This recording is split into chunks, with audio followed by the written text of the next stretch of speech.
안녕하십니까. 이번 시간은 제6장 자동 제어 회로 및 장치에 대해서 간략하게 한번 살펴보도록 하겠습니다.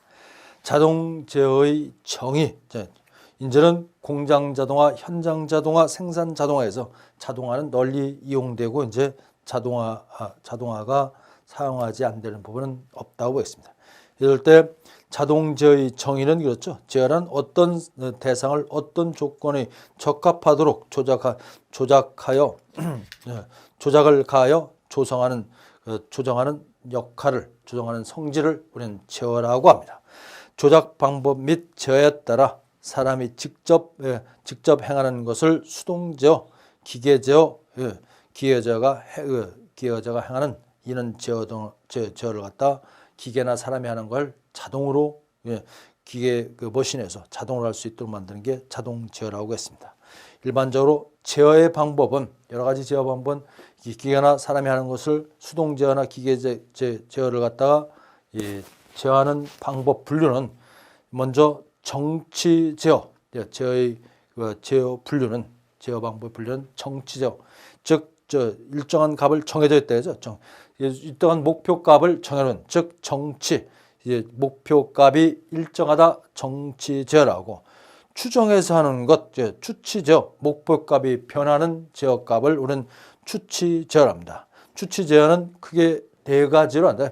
먼저 추종 제어, 목표 값이 시간적으로 변하는 차기 조정 제어, 목표 값이 의무에 따라서 변하는 목표 값이 시간적으로 변하는 것을 제어하는 추종 제어가 있고, 비율 제어, 목표 값이 다른 양과 일정한 비율 관계로 같이 일정한 비율로 변화되는 것을 비율 제어라고, 프로그램 제어는 일반적으로 일정하게, 즉 추종 제어나 비율 제어처럼 일정하게 되는 게 아니고 어떤 시간에 대해 약간 변화되면 그 변화대응을 미리 정해서 변화값에 따르도록 제어하는 것. 다시 해서 프로그램 제어는 목표값이 미리 정한 시간적 변화에 따라 변하는 제어,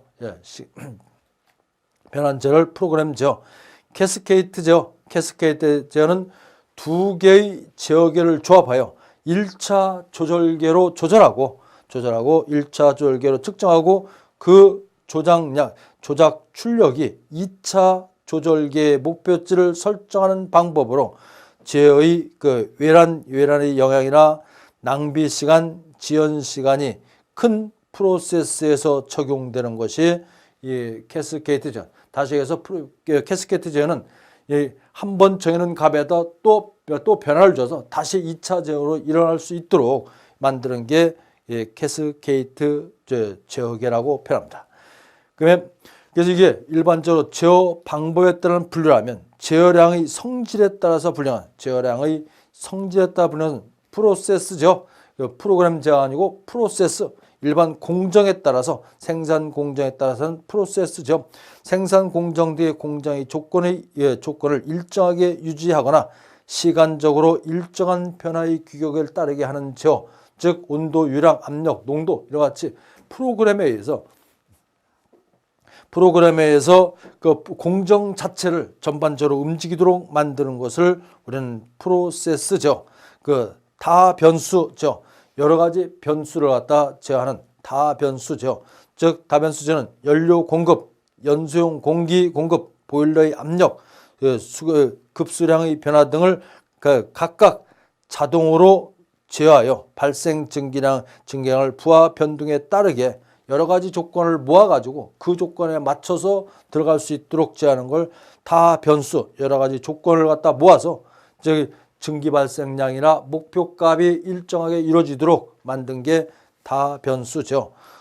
서버 기구, 작은 압력을 대항해서 큰 출력을 발생시키는 여러 가지 모아가지고 큰 발전을 일으킬 수 있도록 만든 게 서버 기구 제어 이었습니다. 작은 압력에 대응해서 큰 출력을 발생시키는 장치를 우리는 서버 기구라고 하고, 이때 이제 일반적으로 제어의 제어 방법에 분류를 한번 받고 성질에 대한 분류를 한번 봤습니다. 그랬을 때 이제 자동 제어의 이점은 여러 가지 나왔죠. 작업 능률의 향상, 원료나 연료의 경제적 운영, 작업에 따른 위험 부담을 감소시키고 제품의 균일 및 품질 향상을 기대할 수 있고 인건비가 절약되고 사람이 할 수 있는 없는 힘든 조작도 가능한 게 자동 제어 부분이 되겠습니다. 제어의 설계 또는 조절 시 주의사항은 일반적으로 참고로 조절계 주의사항은 자동 제어 동작이 발진 상태가 되지 않을 것, 일반적으로 진동이나 다른 원인에 영향을 줄 수 있지 않은 조건으로 해야 되고 신속하게 제어 동작을 종료할 수 있을 것, 종료할 것, 제어량이 조절량을 과다하게 넘을 때 과다하게 넘지 않도록 넘지 않게 할 것, 잔류 편차가 요구되는 정도 사이에서 억제할 것, 자동 편차 범위 내에서 억제할 수 있도록 해야 되겠습니다.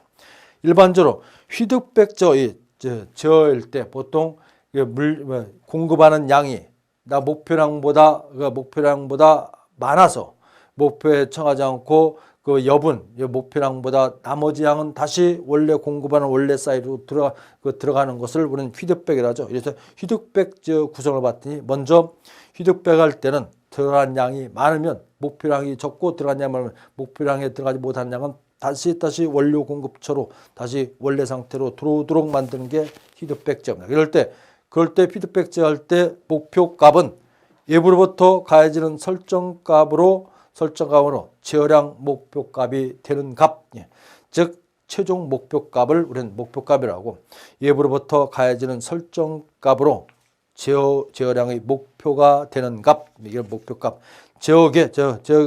제어의 대상이 되는 기기나 계통 전체의 제어 대상을 우리는 제어계라고 하고, 기준 입력, 제어계 동작시킬 때 기준축 목표치가 설정부에 의해서 변화되는 입력 신호를 말하는데 목표치를 주 피드백 신호와 같은 종류를 우리는 종류의 신호를 갖다가 오는 기준 입력, 즉 들어가는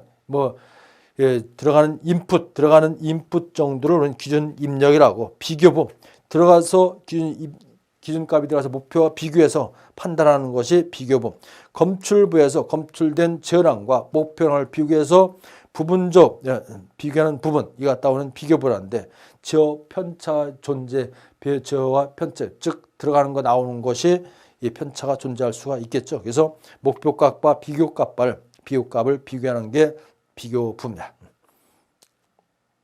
제어량과 목표량을 비교하는 게 비교부고, 제어량은 제어 대상이 되는 목적 물량을 측정하는 것을 제어량이라고 하고, 동작 신호, 동작 신호는 동작을 주는 일반 피드백되는 신호량을 동작 신호하고, 외란은 제어계 상태를 교란하는 외적인 작용, 먼저 가스 유출량, 주위 온도, 가스 공급 온도, 이런 목표치, 이런 것들을 다 외란이라고 하죠. 외부 영향을 받는 요인을 갖다 외란이라고 하고, 검출부, 조절부, 조작부, 이런 것들이 피드백 제어에 사용되는 일반 용어가 되겠고요.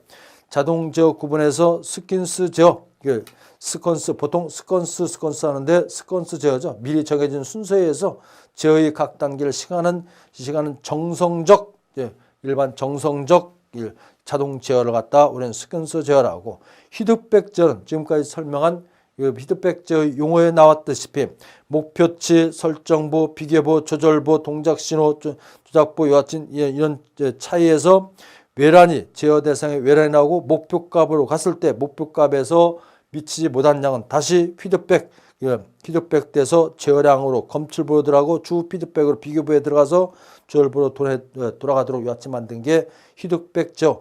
피드백 제어는 결과가 원인이 되어 제어의 각 단계를 반복 실행해서 일반 폐해로 반복해서 앞으로 나가지 않고 계속 반복한다고 해서 폐해로라고 표현하죠. 반복 실행하는 정량적 자동 제어, 양을 갖다 측정하는 정량적 제어라고, 스퀀스 제어는 정성적입니다.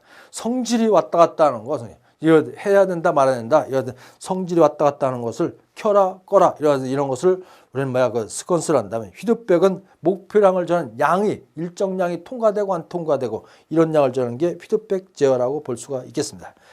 일반적으로 목표값에는 자동 제어의 종류는 정치되어 주치자는 앞에 나왔던 대로 블록선도는 직렬 결합 방법이 있고 병렬 결합이냐. 직렬은 이 순서에서 제1요소부터 나올 때 출력 요소가 2 요소까지 입력 신호가 되는 것, 출력 신호, 입력 신호 따로 있는 것을 우리는 그 직렬이라고 하죠. 즉 플러스는 플러스, 마이너스는 마이너스, 일렬로 연결한 것을 우리는 직렬이라 하듯이 직렬이라고. 병렬은 몇 개의 요소를 입력 측에 인출되어 출력 신호 측에 가합하여 출력 신호에 가합해서 나오는 것.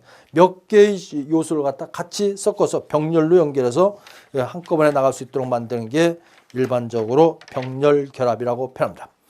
그다음에 피드백 결합은 피드백은 출력 신호와 같이 병렬, 직렬, 피드백은 출력 신호를 피드백하여 제역에 입력 신호를 하여 더하거나 빼주는, 많으면 빼주고 모자라면 더해주고 해서 일반적으로 정 피드백, 부 피드백을 경우에 제어를 하는 것, 이거 다 피드백죠. 그래서 목표량에 맞도록 적으면 더해주고 많으면 빼주고 해서 제어를 할 수 있도록 만드는 게 피드백 결합, 피드백 결합 표현합니다. 그래서 이 도표에 나온 걸 한번 살펴보시면 되겠고, 제어 동작의 특성은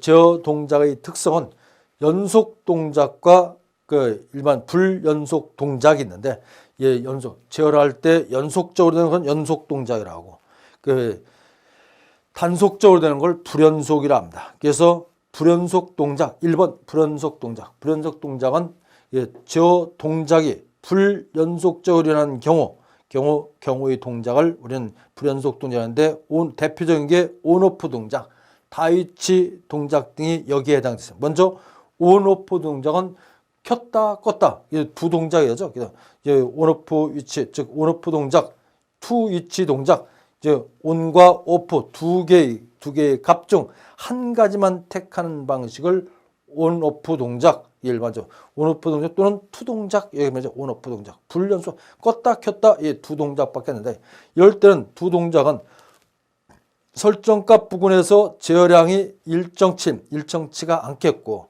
사이클 현상이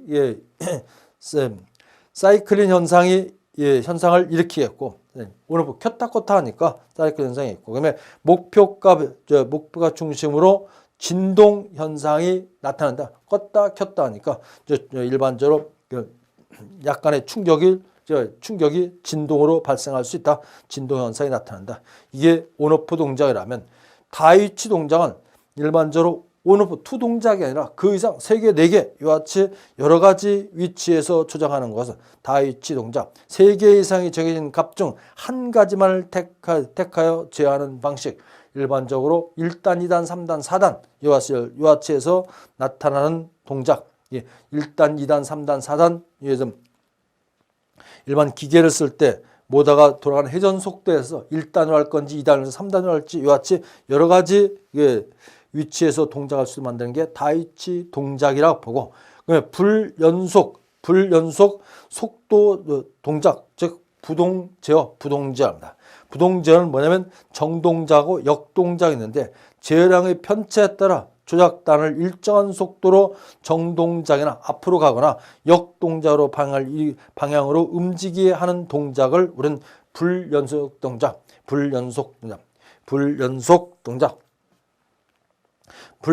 속도 동작, 즉 부동제어라는데, 정동작은 제어량이 목표량보다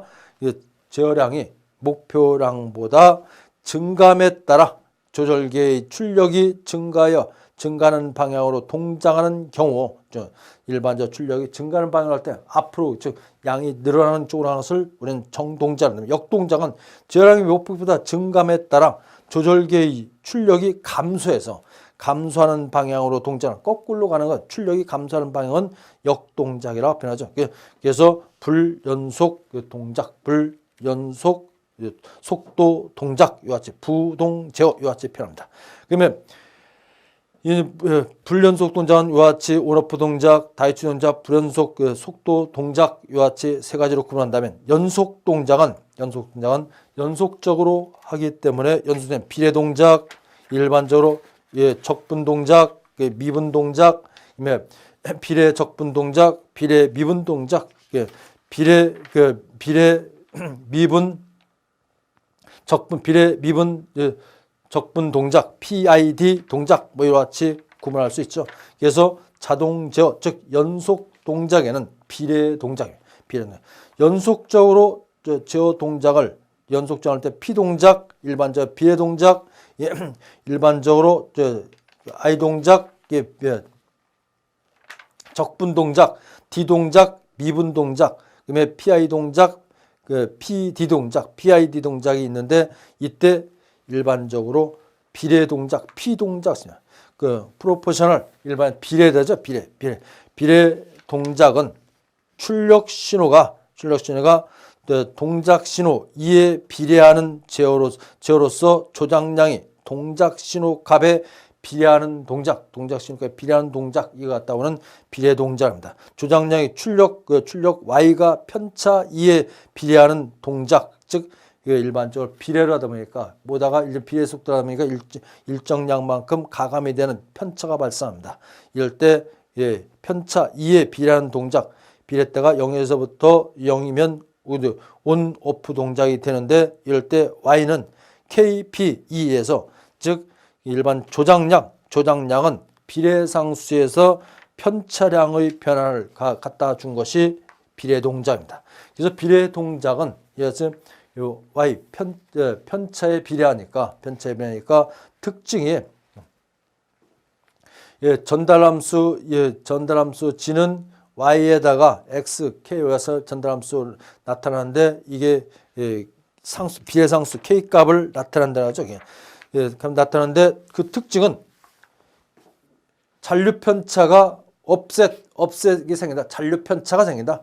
잔류 편차가 비례 동작일 때는 예를 들면 속도가 증감에 따라 계속 증가되기 때문에 잔류 편차가 있다는 거, 잔류 편차가 크다는 게 특징이 됐고 부하 변동이 적어 제어에 용이하다. 프로세스의 반응 속도가 소 또는 중이다. 프로세스의 반응 속도가 좀 작거나 중 정도가 된다. 그래서 비례 동작은 비례에 따라서 가속이 되고 중량이 높아지고 하기 때문에 이것들은 잔류 편차가 크다. 바로 해서 비례 동작은 일반 상수의 비례 편차를 곱한 값이 된다. 그다음에 적분 동작 인테그랄에서 적분 동작 I 동작입니다. I 동작 적분은 여러 가지 적분에 비례한다 했습니다. 조작량은 동작 신호 2 일반 편차 2 동작 신호 2의 적분에 비례하는 제어를 갖다 우리는 적분 동작이라고 표현하고 이럴 때는 제어량이 편차가 생겼을 경우 편차의 적분차 여러 가지 적분을 시켜서 만드는 게 적분치를 가감하여 조작단의 이동 속도가 비례하는 동작 적분 동작은 조작량의 이동 속도가 비례하는 동작으로 일반적으로 조작량 y는 k 비례상수에다 이럴 때 인테그랄 편차 2에다 델타 t만큼 곱해준 값이 적분 동작 즉 인테그랄에서 적분을 시켜서 모든 변화 가능한 값을 곱해서 놨기 때문에 전달함수는 t분의 1 이와 같이 나타날 수 있고 시간에 따라 이와 같이 될 수가 있고 그다음에 특징은 온오프 세트가 제거된다. 다시 해서 적분 동작은 잔류 편차가 없다. 즉 비례 동작의 잔류 편차를 갖다가 없애주기 위해서 만드는 게 뭐냐? 일반 적분 동작입니다. 적분 잔류 편차가 제거되고 진동하는 경향이 있고 제어의 안정성이 낮겠고 적분 동작이 좋은 결과를 얻으려면 전달 지연과 불감 시간이 작을 때 제어 대상의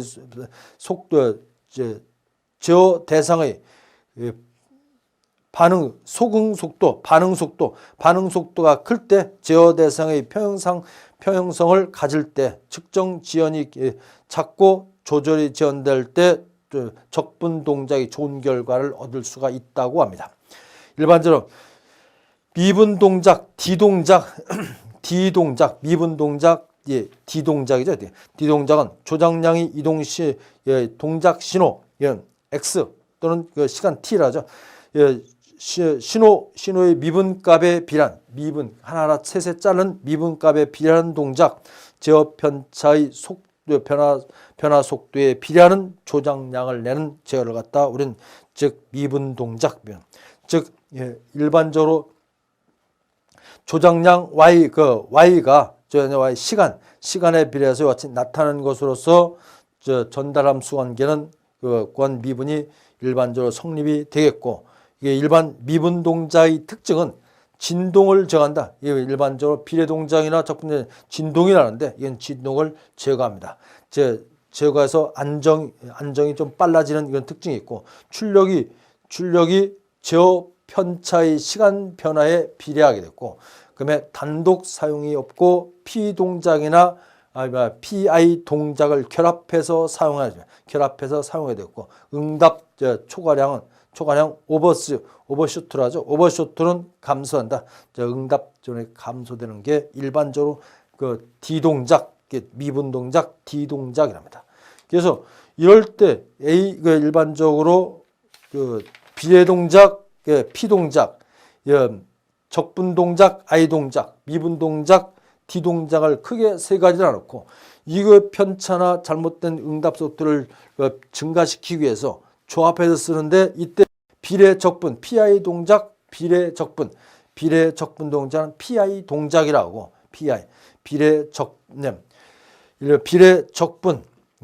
비례 동작하고 적분 동작을 결합해서 쓰는 이유는 잔류 편차를 제거하기 위해서 그렇죠. 일반적으로 P 동작은 잔류 편차가 크지만 I 동작은 잔류 편차가 없기 때문에 쓰는 게 됐습니다. 결합해서 쓰면 P 동작이 발생하는 잔류 편차를 제거하기 위해서 쓰는 제어를 갖다 PI 동작이랍니다. 그래서 PI 동작 K 값은 그와 같이 함수 관계가 나타나고 한번 살펴보시면 되겠고, 특징은 반응 속도가 빠른 프로세스나 느린 프로세스에서 사용한다. 잔류 편차가 없기 때문에 비례 동작이나 이와 같이 적분 동작을 사용해서 이와 같이 빠른 반응 속도나 느린 프로세스에서 사용이 가능하고, 부하 변화가 커도 잔류 편차가 남지 않는다. 급변 시에 그 큰 진동이 생기게 되었고, 전달이 느리거나 쓸모없는 시간이 크면 사이클링 주기가 커진다. 변화되는 자동 제어하는 그 사이클이 좀 주기가 커지는 그 특징이 있게 되겠습니다.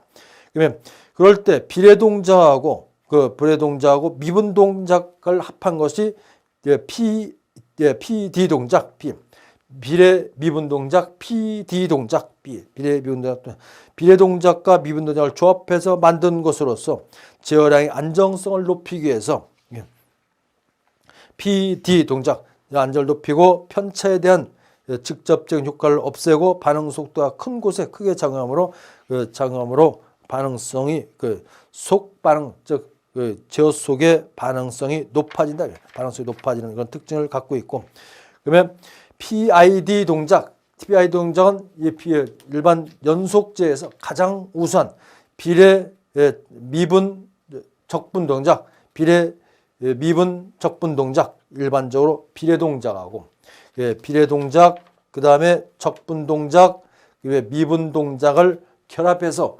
PID 동작으로서 자동제에서 가장 효율적인, 가장 안정적이면서 효율적인 건 PID 동작, 가장 우수하다 표현합니다.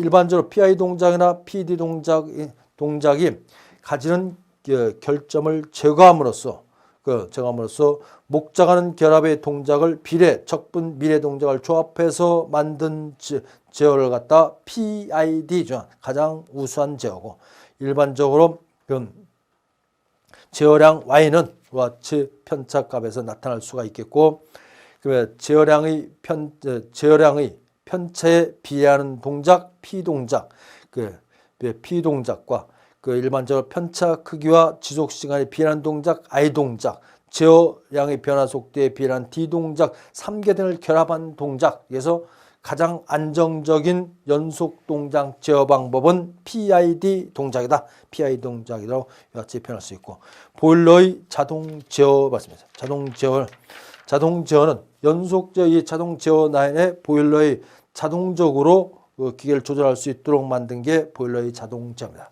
보일러는 일반적으로 수증기를 발생하기 때문에 고압, 고온이 유지가 될 수가 있어서 제어를 갖다 철저히 해야 되겠습니다. 이랬을 때 보일러 자동 제어의 종류는 ABC 제어, 오토매틱 보일러 컨트롤에서 보일러는 ABC 제어라고 하는데, 보일러 제어는 크게 나누어 이제 자동 연소 제어, 급수 제어, 과열 증기 온도 제어, 증기 압력 제어 등으로 구분할 수 있습니다. 즉, 다해서 증기를 만들기 때문에 증기를 할 때 이제 가장 먼저 연소가 잘 되죠. 자동 연소 제어, 급수, 또 물이 없으면 증발 안 되니까 급수를 하다는 급수죠. 과열될 때 증기 온도나 압력을 제어할 수 있는 이런 제어를 갖다 우리는 ABC 제어, ABC 제어라고 하고, 자동 연소 제어는 ACC라고 해서 연소가스, 즉 연소가스를 분석해서 제어하는 것이 되겠습니다. 일반적으로 증기 보일러의 증기 압력 또는 온수 보일러의 온수 온도, 논의 압력 등을 적정에 유지하기 위해서 연소량과 공기를 가감하는 제어, 이 갖다 오는 자동 연소 제어라고, 급수 제어, 이제 연소에서 증기를 만든 연료가 들어가서 연소에 필요한 제어를 하고, 이게 연소에 필요한 제어를 자동 연소 제어.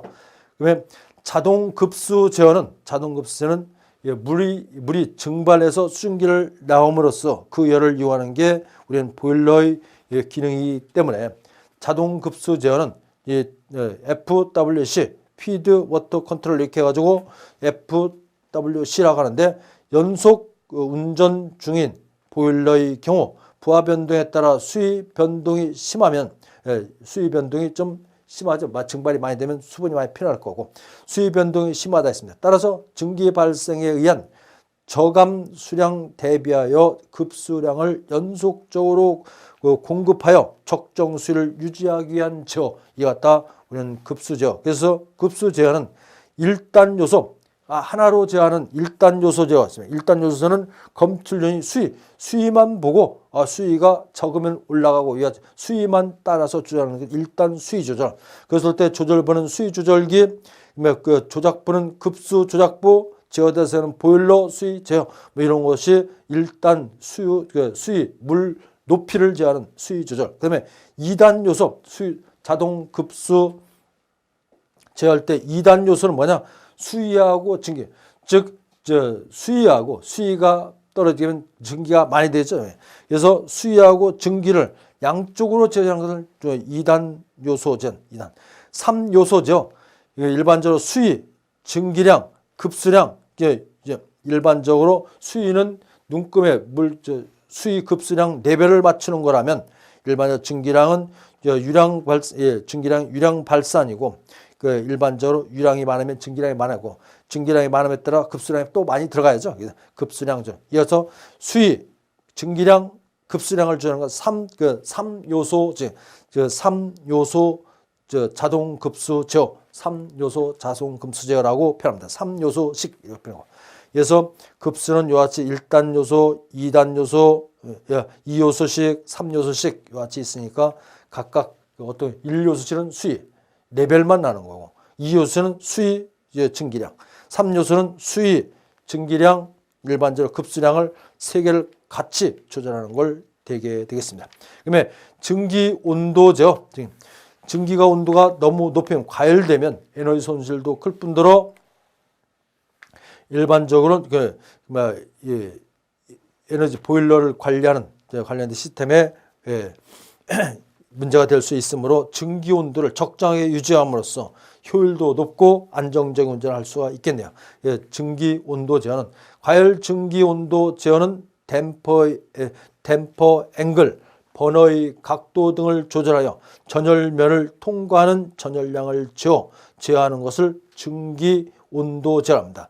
과열 증기 종류는 복사, 즉 복사, 방사 과열, 밖으로 나오는 열, 방사 과열기, 대류 과열기, 방사 대류 과열기, 이런 것들에 의해서 증기, 온도 제어를 할 수 있겠습니다. 과열기 종류는 복사, 대류, 방사, 대류, 과열기가 있겠고, 이럴 때 제어되는 제어량 조절은 자동 연소 제어, 자동 연소 제어는 일반 증기 압력 또는 온수에 써서 제어하고, 논의 압력으로 제어하는 게 자동 연소가 방식이고, 조작량은 일반적으로 연소량이나 공기량, 연소 가스량으로 조절해서 자동 연소량을 조절한다면, 급수제어는 보일러의 드럼 수위, 즉 레벨이죠. 레벨과 급수량을 제어하고, 증기 온도 제어는 과열 증기 또는 전열량으로 조절하는 게 되겠습니다. 그래서 서로 연관되는 것끼리 이 연소 제어는 일반적으로 조작량은 연료량과 공기량, 급수는 급수량, 증기 온도 제어하는 조절량은 전열량, 이와 같이 조절한다는 거 한 번씩 연관성을 보고 이해하시면 좋겠습니다. 연소니까 연료 공기고, 급수니까 물이고, 증기니까 과열 증기가 되겠습니다. 증기 압력 제어입니다. 증기 압력 제어는 증기 압력을 검출할 때는 설정 압력에 따른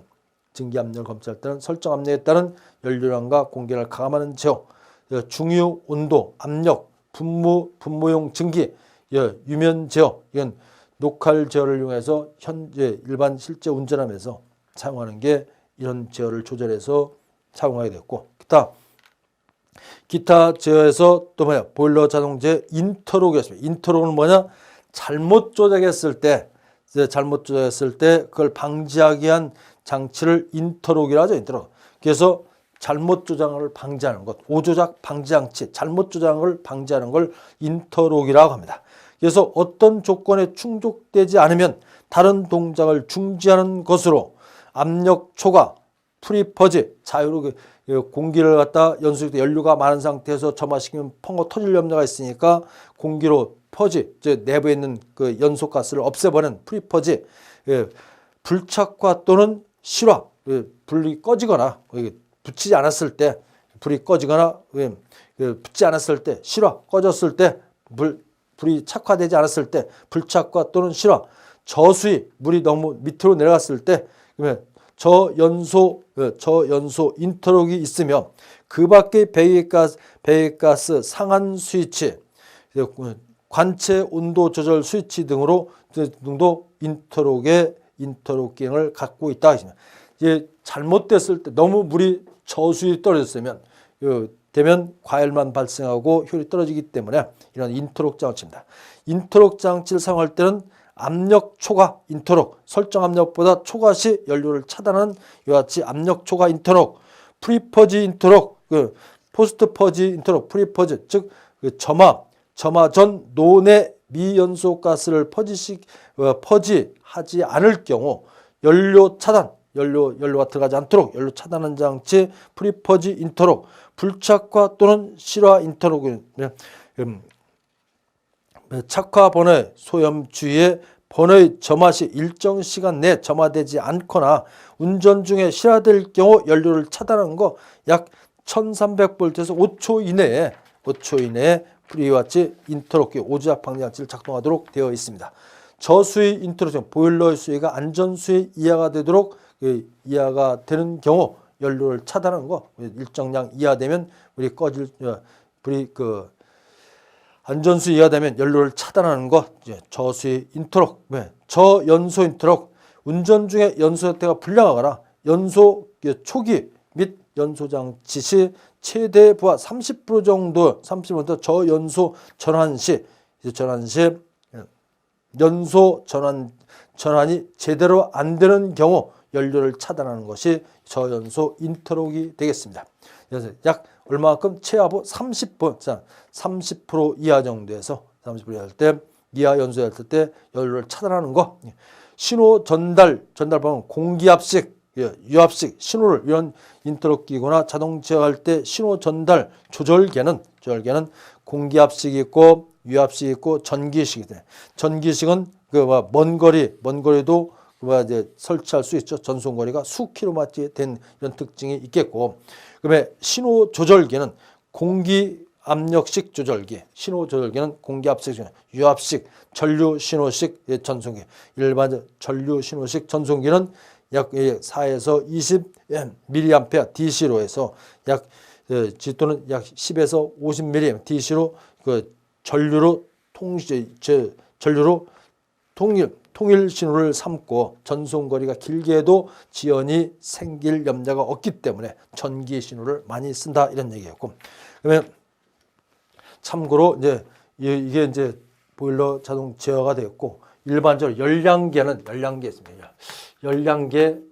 열량계만 한번 몇 개만 살펴보겠습니다. 열량계는 본부식 열량계 있습니다.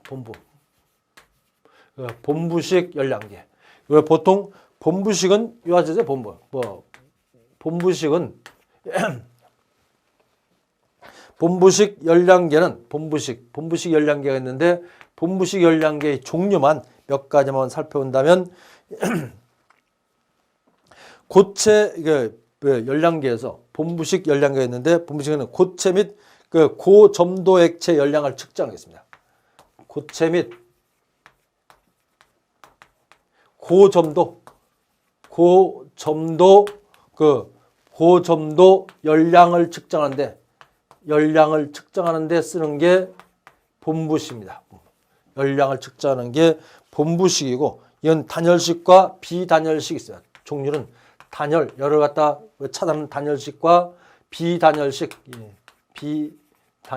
열을 갖다가 차단하지 않고 측정하는 비단열식이 있겠고, 또 하나 있고, 열량계는 이게 우리가 좀 가끔 보일러 열량을 측정할 때 쓰는 거다 보니까 본다면 융커식이 있어요. 융커식 열량계, 융커식 요아치 표현인데, 보통 융커식은 요아치 표현하죠. 융커식,